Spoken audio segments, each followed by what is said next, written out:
ગઈકાલે વીએસ હોસ્પિટલના બજેટની સાથે એમટીએસનું બજેટ પણ રજૂ કરવામાં આવ્યું હતું, જેમાં શહેરમાં રહેતા વિધવા બહેનોને ટિકિટમાં દરમાં 50% રાહત આપવામાં આવશે. તે પ્રકારનો મહત્વનો નિર્ણય અમદાવાદ મ્યુનિસિપલ કોર્પોરેશન દ્વારા લેવામાં આવ્યો છે.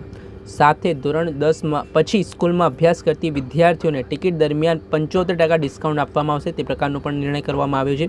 બજેટમાં 705 કરોડ રૂપિયાનું બજેટ આ રજૂ કરવામાં આવ્યું છે. આ મામલે એમટીએસના ચેરમેન ધર્મેન્દ્રસિંહ દેસાઈ શું કહી રહ્યા છે તે સાંભળી લો. સુધારો કઈ નવી યોજના ખાસ કરીને રિંગ રોડ ઉપર નવી બસો દોડાવવાનું આયોજન છે.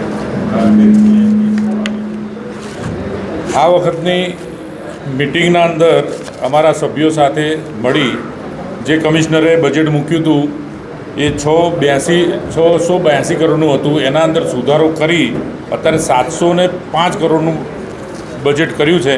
એના અંદર અમદાવાદ શહેરના અંદર વિવિધ સુવિધાઓ જે લોકોને મળી રહે અને મુસાફરીમાં વધુમાં વધુ ઉપયોગી થઈ શકે એના માટેના પ્રયત્ન કર્યા છે. શ્રાવણ માસના અંદર જે ધાર્મિક બસો ચાલતી હતી એ બસોના અંદર ધાર્મિક પ્રવાસ શનિ રવિ ચાલે એ માટેનું આયોજન એક કર્યું છે કે જેથી ધાર્મિક ઉંમરલાયક બહેનો અને મંડળો એનો ઉપયોગ લઈ શકે. પછી અમદાવાદના શહેરમાં ધોરણ 10 પછીની વિદ્યાર્થીનીઓ માટે આપણે 85% ડિસ્કાઉન્ટ આપવાનું કે જેથી વિદ્યાર્થીનીઓને અવરજવર માટે સારી રીતે અને પહોંચી શકે એના માટેનું એક આપ્યું છે. અમદાવાદ શહેરના અંદર વિધવા જે બહેનો છે એમને બી 50% ડિસ્કાઉન્ટ એમટીએસ તરફથી આપવાનું એવું નક્કી કરેલું છે.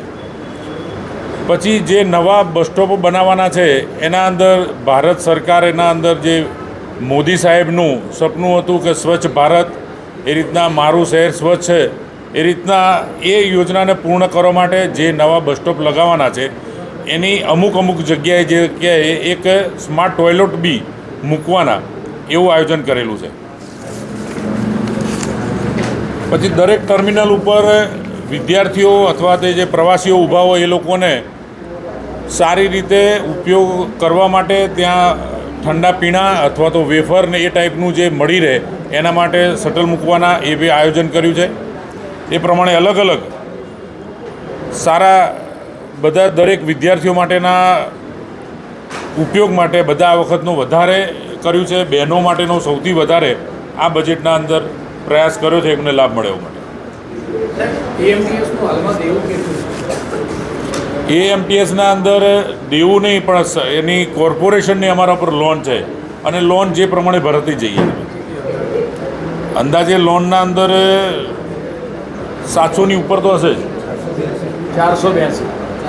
તમે કહ્યું કે 10મા ધોરણ પછીની વિદ્યાર્થીનીઓને તમે 85% કન્સેશન આપશો, તો એ પાસ ઉપર કન્સેશન હશે કે કેવી રીતે એનું કોઈ? ના, વિદ્યાર્થીનીઓ જે સ્કૂલમાં હશે એનું ફી ભરેલી જે પહોંચ આવશે એના ઉપરથી એને પાસ કઢાવવામાં આવશે. બસ પાસ કઢાવતા હોય છે એમાં કન્સેશન અવેલેબલ કરો એટલે એ જ થયું ને, જે પાસ મળ્યો એમાં જ કન્સેશન મળશે ને એમને. બીજો એક સવાલ, એસજી હાઈવે એટલો હવે 6 લેન જેવો તૈયાર થાય છે. લગભગ 10-15 વર્ષથી એએમટીએસની બસના બસ સ્ટેન્ડ છે પણ જે બસ સ્ટોપ છે એ પ્રમાણે બસો જોવા મળતી નથી, જતા કે વળતા.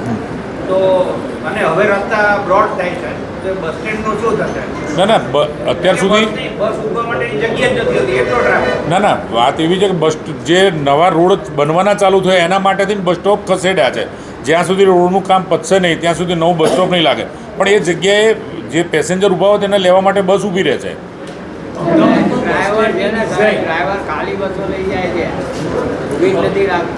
એ ટ્રાફિકના લીધે થઈને બસ સ્ટોપ ઉપર ઘણી વખતે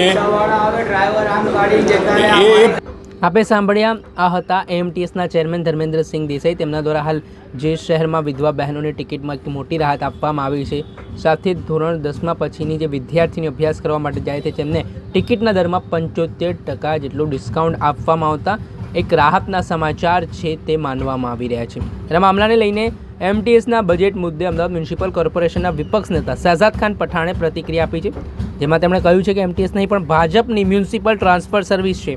એમટીએસ બજેટ એમટીએસ નહીં પણ ભાજપના કમલમ કાઢે તો વધારે સારું. એમટીએસે દર વર્ષે કરોડો રૂપિયાની ખોટ આવી રહી છે. એમટીએસમાં અનેક વખત બેદરકારી સામે આવે છે. દર મહિને 5થી વધુ અકસ્માત થઈ રહ્યા છે. ભાજપ તેના ખાસ કોન્ટ્રાક્ટરો સામે કોઈ કાર્યવાહી ના કરતી હોવાના આરોપો શહેજાદ ખાન પઠાણે લગાવતા શું પ્રતિક્રિયા આપી છે તે સાંભળી લો. કથળતી જાય છે, જે દેવું છે વધી રહ્યું છે, સાથે સાથે જે ડબલ ડેકર બસ શરૂ કરવામાં આવી હતી તે બંધ, તેના 3 રૂટો બંધ થઈ ગયા છે અને નવી 4 डबल डेकर બસની વાત છે. सबसे पहले तो AMTS Ahmedabad municipal transport service Congress party का ये मानना है कि वो AMTS नहीं, वो कहीं ना कहीं भारतीय जनता पार्टी की म्यूनसिपल ट्रांसपोर्ट सर्विस है. और आज जो अहमदाबाद म्यूनसिपल कॉरपोरेशन द्वारा भारतीय जनता पार्टी द्वारा जब उसका बजट AMTS ऑफिस से निकाला जाता है तो कांग्रेस पार्टी का ये मानना है कि AMTS का बजट AMTS की ऑफिस से नहीं लेकिन कहीं ना कहीं गांधीनगर कमलम से भारतीय जनता पार्टी निकाले तो वो ज़्यादा अच्छा रहेगा, क्योंकि AMTS की जो सेवा है वो सिर्फ और सिर्फ भारतीय जनता पार्टी के नेताओं को और कार्यकर्ताओं को फ़ायदा देने के लिए है. एक तरफ सेवा के तौर पे दावा किया जाता है कि AMTS को चलाया जाता है, लेकिन फिर भी हर साल करोड़ों रुपए का लॉस आने के बाद भी भारतीय जनता पार्टी के नेता कॉन्ट्रैक्टर के रूप में करोड़ों रुपए जब इनकम करते हो तो ये साफ बताता है कि AMTS सिर्फ और सिर्फ Bharatiya Janata party transport service है.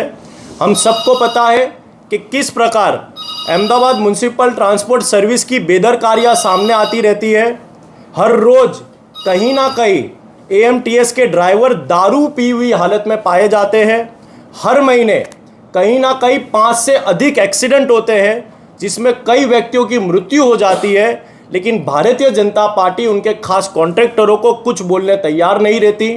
डबल डेकर बस चालू करने के दावे करने वाली भारतीय जनता पार्टी की 4 दिन पहले ही 3 डबल डेकर बस बंद हो गई और अभी नए बजट में फिर 4 बस नए शुरू करने का जब दावा करती हो तो ये साफ बताता है कि बिना नीति और बिना पॉलिसी के AMTS को चलाया जा रहा है.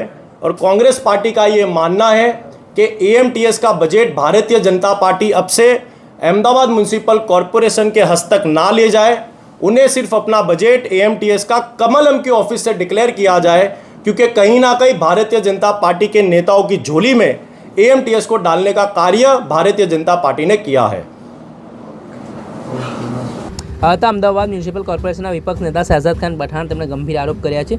સાથે તેમણે AMTSની સર્વિસને ભાજપ મ્યુનિસિપલ ટ્રાન્સપોર્ટ સર્વિસ હોય તે પ્રકારના આરોપ લગાવ્યા છે અને કહ્યું છે 3 રૂટ પર ડબલ ડેકર બંધ કરી દેવામાં આવી છે, તેમ છતાં નવી ડબલ ડેકર બસો ચાલુ કરવાની વાતો કરવામાં આવી રહી છે.